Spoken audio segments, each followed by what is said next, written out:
রবের ইসলামী কিংডমে যত ইবলিস এবং শয়তান জামানার ইমাম রয়েছে, এদের থেকে আল্লাহ তাআলার কাছে আশ্রয় চাচ্ছি। সম্মানিত দর্শকবৃন্দ, আপনাদের সকলকে জানাই সালামুন আলাইকুম।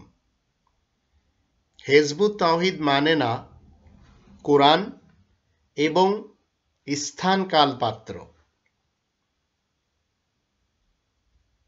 আমরা যদি একটু এই কোরআনের 6 নম্বর সূরা আল আনআম এর 115 এবং 116 এই দুটি আয়াত দেখি, সেখানে আল্লাহ বলেন, ওয়াতাম্মাত কালিমাতু রাব্বিকা সিদকান ওয়া আদলা লা মুবাদদিলা লিকালিমাতি ওয়া হুয়াস সামিউল আলিম ওয়া ইন তুতি' আকসারা মান ফিল আরদ ইউদিল্লুকা আন সাবিলিল্লাহ ইয়াত্তাবিউনা ইল্লা যন্না ওয়া ইন হুম ইল্লা ইয়াখরুসুন। সত্য এবং ন্যায়ের দিক থেকে তোমার রবের কলেমাই তো পরিপূর্ণ, তার কলেমার পরিবর্তন করার মতো কেউ যে নেই, তিনি তো সব শোনেন জানেন।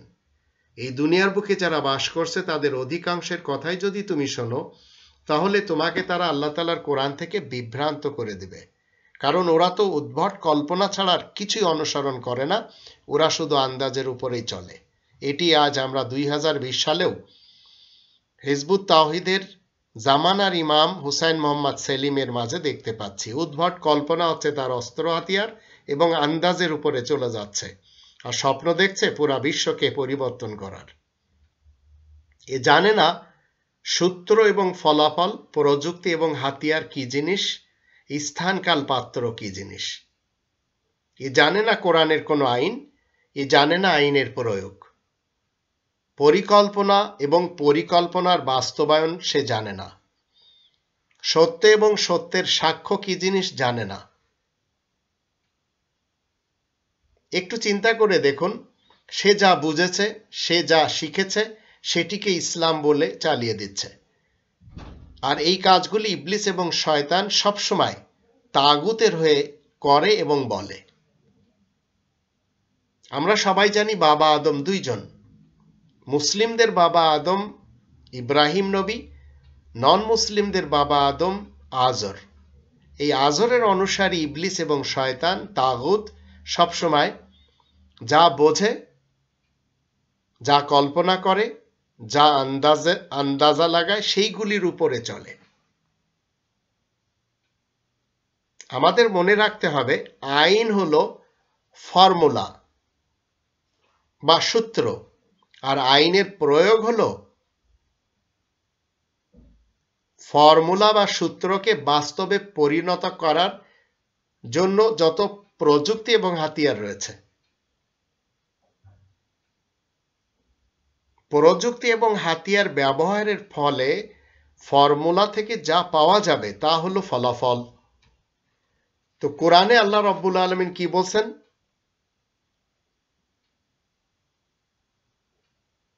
আল্লাহ তাআলা বলে দিচ্ছেন, ওয়াতাম্মাত কালিমাতু রাব্বিকা সিদকান ওয়া আদলা, সত্য এবং ন্যায়ের দিক থেকে তোমার রবের কলেমাই পরিপূর্ণ হয়ে গেছে।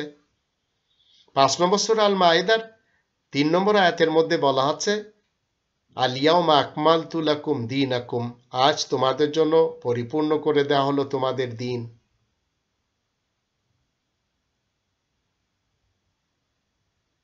আল্লাহ তাআলার আয়াত সূত্র ও ফলাফলে বা ফর্মুলা এবং রেজাল্টে শেষ হয়েছে। এখন যা সত্য তাই কিন্তু সুবিচার, যা সুবিচার তাই হচ্ছে সত্য, যা মিথ্যা তাই হচ্ছে জুলুম, যা জুলুম তাই হচ্ছে মিথ্যা।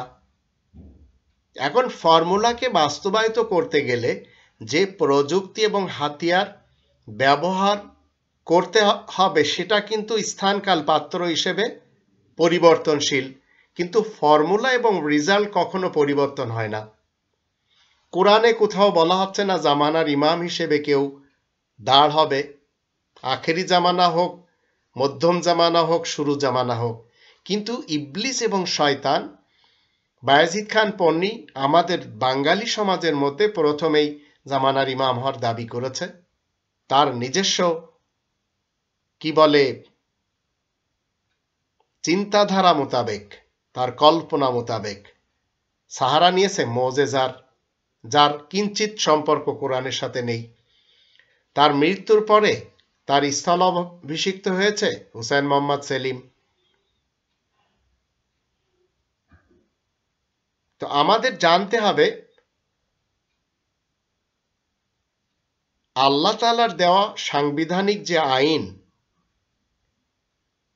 যে ফর্মুলা সূত্র যার কোনো পরিবর্তন নেই, আল্লাহ তাআলার রাসূল আইন প্রয়োগের জন্য স্থানকাল পাত্র হিসেবে তিনার যুগে তিনি যা করবেন, আজকের যুগে আমরা যা করব, তা হচ্ছে সত্য এবং সঠিক। যেমন ধরুন অতীতে গাছের ডাল দিয়ে, নিমের ডাল বলেন, কচার ডাল বলেন, তা দিয়ে দাঁত সাফ করা হতো। তো দাঁত সাফ করা হচ্ছে আসল উদ্দেশ্য। অতীতে কেউ ছাই দিয়ে দাঁত পরিষ্কার করেছে, কেউ কয়লা দিয়ে পরিষ্কার করেছে, কিন্তু আজ স্থানকাল পাত্র হিসেবে চেঞ্জ হয়েছে, কোলগেট দিয়ে, ব্রাশ দিয়ে দাঁত সাফ করা হয়। মূলত দাঁত সাফ হচ্ছে আসল উদ্দেশ্য।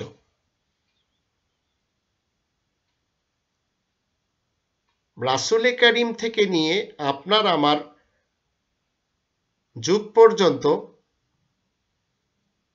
স্থানকাল পাত্র ভেদে দেখা গেল মানুষেরা পোশাক পরবে, খাদ্য খাবার খাবে। আরবের লোকেরা তারা গোশত খেতে ভালোবাসে, উটের গোশত বলেন, দুম্বার গোশত বলেন, কিন্তু বাংলাদেশের লোকেরা মাছ খেতে ভালোবাসে, ভাত খেতে ভালোবাসে। আরবের লোকেরা ভাত খেতে ভালোবাসে না। পাকিস্তানের লোকেরা রুটি খেতে ভালোবাসে, বাংলাদেশের লোকেরা ভাত খেতে ভালোবাসে। সাইবেরিয়ার লোকেরা 12 মাস গরম কাপড় পরে, আর বাংলাদেশের লোকেরা গরমকালে লুঙ্গি পরে, শীতকালে দেখা গেল শীতের কাপড় পরে। তো আপনি 12 মাস কিন্তু একই কাপড় পরতে পারবেন না।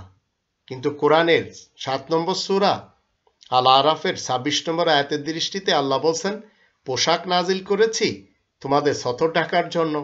তো আপনাকে আমাকে সতর ঢাকতে হবে। সতর ঢাকা হচ্ছে মূল উদ্দেশ্য। তো আল্লাহ তাআলা যখন কোরআনে বলবেন যে তোমরা আল্লাহ এবং তার রাসূলের অনুসরণ করো, এর অর্থ হচ্ছে কোরআনের অনুসরণ করতে হবে। যার প্রমাণে আমরা 46 নম্বর সূরা আল আহকাফের 9 নম্বর আয়াতে দেখে নিতে পারি, রাসূল বলছেন, কুল মা কুনতু বিদআম মিনার রুসুল ওয়া মা আদরি মা ইউফআলু বি ওয়ালা বিকুম ইন আত্তাবিউ ইল্লা মা ইউহা ইলাইয়া। আমি জানি না তোমাদের সাথে কি ব্যবহার করা হবে, আমার সাথে কি ব্যবহার করা হবে, কেননা আমি নতুন কোনো রসুল নই, তবে আমি তাই মেনে চলি যা ওহী যোগে আমার উপরে আসে। তো রাসূল ওহী যোগে যা এসেছে কোরআন থেকে সেটি মেনে চলেছেন। এখন রাসূলের নামে যত মিথ্যা হাদিস খোরাসানের লোকেরা লিখেছে, আমরা সেগুলো মানতে পারবো না। বায়েজিদ খান পন্নী বলেন, হুসাইন মোহাম্মদ সেলিম বলেন, এদের যত থিওরি আর যত বুকলেট রয়েছে, যত বই পুস্তক রয়েছে, যত লেখালেখি রয়েছে, আমরা পড়তে পারবো না। আমরা সেগুলিকে ইসলামের কোনো কিছু মানতেই পারবো না। এমনকি সিয়ায় সিত্তা বলেন সুন্নি এবং সালাফিদের, কুতুবে আরবা বলেন শিয়াদের, এই মুসলমানদের কোনো লেখা গ্রন্থকে আমরা মানব না।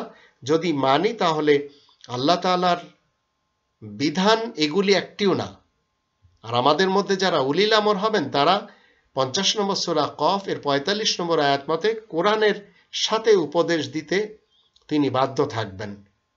এখন কোরআনের সাথে যে কোনো জিনিস সাংঘর্ষিক হবে, সেগুলি অন্তত ইসলাম না। তো জামানার ইমাম হোক অথবা অন্য কোনো কিছু হোক না কেন, এগুলি সব ইবলিস এবং শয়তানের কাজ, যা আজ আমরা আমাদের দেশে দেখতে পাচ্ছি।